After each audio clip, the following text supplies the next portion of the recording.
विशाल इतने जदीद दौर में ये जो मोदी करता है कि इलेक्शन स्टंट अपने आप को जितवाने के लिए और आरएसएस की खास तौर पर जो एक शिद्दत पसंद की पॉलिसी है उसको इम्प्लीमेंट करने के लिए वहां पे अकलियतों की सूरत हाल और बाकी सारी चीजों से आप बखूबी आगाह हैं, तो आपको लगता है कि ये इतना घिसा पिटा नैरेटिव अब नहीं चलेगा कि पाकिस्तान के खिलाफ नफरत, फॉल्स फ्लैग ऑपरेशन करो और आप इलेक्शन जीत जाओ? कितनी दफा इंडिया इस स्पेस पे हुकूमत बनाएगा? बिल्कुल, अब तो ये हालत हो गई है कि अब इनके पास कोई झूठा एविडेंस भी नहीं मिल रहा है। हम्म। इनका जो रिपोर्ट्स आ रही हैं कि इनका अपना ही बंदा था, यूनिफ़ॉर्म के अंदर हम्म। था, बंदूक भी उसने उसी का वेपन था।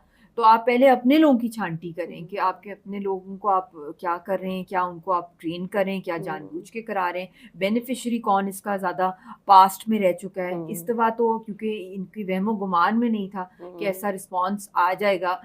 वो 5th अगस्त के बाद जो एक ल्यूक वार्म रिस्पॉन्स रहा था, हम्म। उसी को माइंड में इन्होंने रखा हुआ था कि हमने इतना बड़ा चीज़ कर ली तो कोई मतलब इतना कुछ बड़ा एक्शन नहीं हुआ, कोई हम्म। लॉफेयर नहीं किया गया हम्म। पाकिस्तान की तरफ से। हाँ, कंडेम किया गया इंटरनेशनली, बट वो जो एक लीगल हम्म। लेंस के अकॉर्डिंगली इनको अकाउंटेबल करना वो नहीं हुआ। तो बल्कि इस दफ़ा इन्होंने वाटर टेररिज्म की भी हम्म। की और इन्होंने यहाँ पे सिविलियन एरियाज़ को टारगेट किया, नॉट जस्ट बिल्कुल। आज़ाद कश्मीर हुँ, बल्कि पाकिस्तान के भी। बिल्कुल, और पंजाब के भी बहुत पंजाब में सारे हर जगह, शहरों और में। इबादत हुँ। गाहों को भी टारगेट किया गया, एजुकेशन